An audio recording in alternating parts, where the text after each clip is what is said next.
but I have my sister. Never knew when the family was in a sense of the never welcome it to the job already. I already Florida away.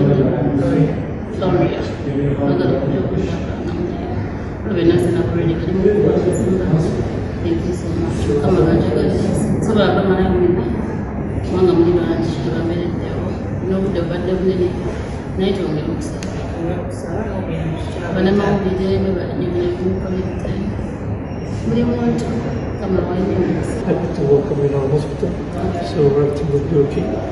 We will start process first, and then I think it will be so good.